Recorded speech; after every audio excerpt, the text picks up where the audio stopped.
Hey, hi, I'm Mona. This is Sacred Geometry Universe Video Journal Diary for August 29th, 2025. I'm out here working out at the park. Okay. I just saw something really strange. I think it's about 8:15 or something around there. Between 8 and 8:30, I know that. But as we were walking around here, I heard like sirens, and I was like, ooh, what's going on? Now, this jurisdiction is for the sheriffs. And so I heard the sirens. And of course, they're coming from the direction of the commissioner's place around where they live. I don't know exactly where, but I know it's that way. Because I see their little Tuttle meat market trucks going down there, Commissioner Tuttle. So I'm like, I wonder what's going on. So I stopped and I waited for it to come out of that direction. And lo and behold, it was the police department. I thought that this was not the jurisdiction of the police department. So why are they going high speed down this small country road with their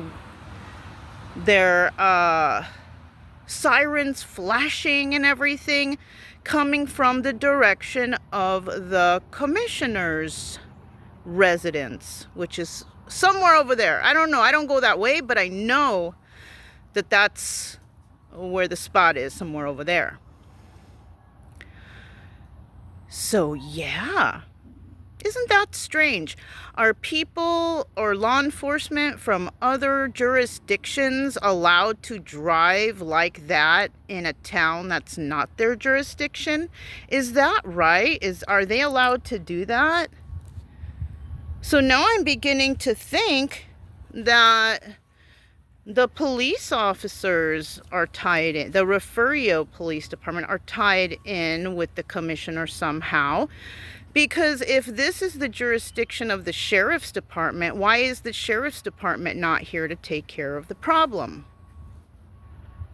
Because I was told that the Refugio Police Department has no jurisdiction over here. So why are they driving wild like that at high speeds with their sirens flashing in a place that's not their jurisdiction? Isn't that strange? I was just wondering about that. I might have to look something like that up. Because it just doesn't feel right. But of course, this whole town doesn't feel right. It's so corrupt over here that I have no doubt in my mind that they're all in cahoots over here. Yeah. I'll do it next week. I'm going to have to contact somebody next week. It's Friday, so I'm not going to mess or ruin anybody's weekend with my questions, I don't feel like I'm ruining anybody's weekend because, when I do talk to them, they're really nice to me, but it's probably because I know how to talk to people. But I'm going to check that out. I'm going to look things up. Because why are they allowed to drive like that through a town that is not their jurisdiction?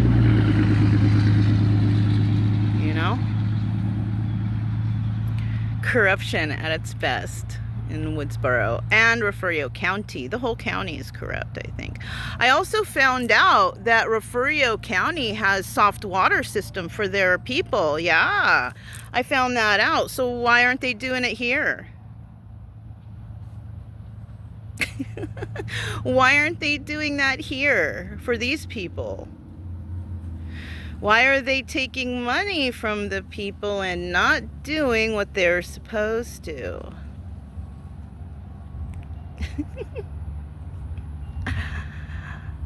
Well, we'll have to see, right? Things move slow around here. Slow town, slow moving everybody. I would like to think that it's mostly because they're just lazy and don't want to do their jobs. Anyways, there are jobs that have to do with keeping the community and the people healthy and safe. They don't care about that. What they care about is doing their little job. See, that's the direction that comes from the Tuttle area.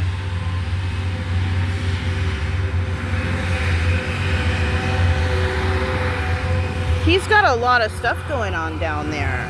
A lot of equipment and things. He's the boss hog of the town. And he's the commissioner who only cares about him and himself and his farm, I think. Because if he cared about this community, there would be clean water here already. He could have a full water system in his house like I do, and the people who actually can afford it.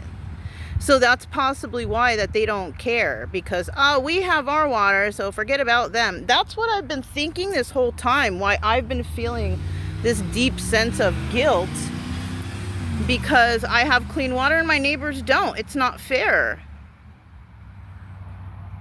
So that kind of shows me how much they care about their community. They don't. They will fix the things that they want to fix. That is, you know, good for them. But when it comes to the town, they don't care about the people. They don't. Such a shame. It's okay.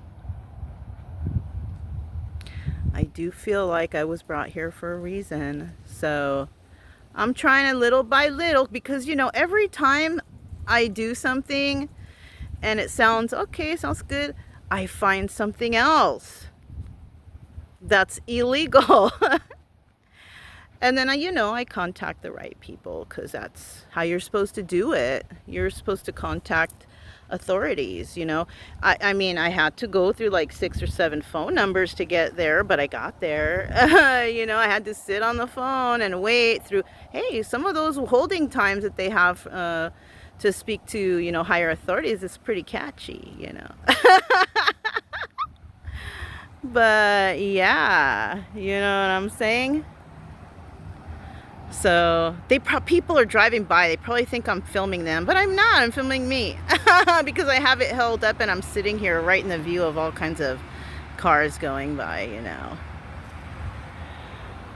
But yeah, I just wanted to bring that up, because why are they? I think that's reckless, isn't it, for them to be driving around like that right here? It's not even their jurisdiction. What if somebody gets hurt? You know, like, that's, if they're not allowed, if this is not their jurisdiction and they're not allowed to be helping people right here, why are they putting citizens at risk by driving around like that? I kind of like the Refugio Police Department, but now I'm kind of feeling some kind of way, right? Something to think about, you know. The main thing that I like about this town, the thing that's been beneficial for me moving here, is I've learned a lot about the law. I've learned a lot about how counties run their county and how cities run their city. I've learned so much just because I've had to go through it and take the proper channels to figure stuff out. And, you know, just because I find something out and I call people, oh, they tell me all kinds of stuff. It's not like they're like, okay, what's your complaint, Matt? No, they hear my story and they're like, oh, okay, well, you know what? I do see some discrepancies there. And I think, you know, to do this and to do that, that's, they're not allowed to do that. So I've been talking to people who are like, they're telling me like the law too. So it's good. I wish I could do more, but I'd have to continue calling and finding out about stuff in order for me to keep moving forward. And like I tell you guys, I'd move at my own pace. You know, I move at my own pace. I don't want to stress out, you know. The only thing I'm stressed out about, which I'm going to find out next week, is can I go camping? Because they're taking so long with this case, I don't know, you know, because like I said before, sometimes I'll go out, I'll want to camp overnight somewhere, and then I'll decide, oh, I'll do another night. And then it ends up being longer than normal. You know, I want to be able to have that freedom instead of, oh, I only have 3 days and I got to be back. You know what I mean? I want to be able to live free and live a private, you know, life in solitude in a little town, you know. But it's like right away, the drama and chaos brought to my front door. How ridiculous. But it's not my fault, it's theirs for acting so childish, immature, and ignorant. You know, if that incident would have never happened, probably this wouldn't have been such a big deal, but now it is, just because of the mayor. It's like her fault that all this is happening. It's her fault that this is happening, and then it's the fault of the sheriff's department for me having to deal with that crooked sheriff investigator over there. So it's their fault. If they would have done their job and been respectful, and protecting the peace and safety of everybody here, then this wouldn't have happened. But it's their fault. It's their fault. They like to antagonize. That's another thing. Like the sheriffs, I noticed. They want to antagonize people to make you get out of pocket or get like, so they can say, oh, that person's crazy, but they can't do that with me. That's the thing. They could probably do that with a lot of people here because they have high school diploma. They don't know how to keep their emotions in check and stuff. But I've been, the people I have spoken to, I'm like, you have to speak calmly. You have to be kind and be calm, and they'll listen. Because if you get like, they're gonna think you're nuts or something. You know what I mean? So anyways, that's all I have for you guys. Look, 11 minutes at this bench. Anyways, the dogs are sniffing around. There's Chica. There's a dog across the way over there that she likes to look over there. And then there's Brian just sniffing around. I gave him a snack before I started this. But we have 10 more push-ups to go, and then we're out of here. But I just wanted to stop here and talk about that really quick because it's fresh in my mind, and it's probably the best time to talk about it. So anyways. That's all I have for you guys. I'm Mona. This is Sacred Geometry Universe Video Journal Diary for August 29, 2025. Excuse me, and I'll talk to you next time. Bye.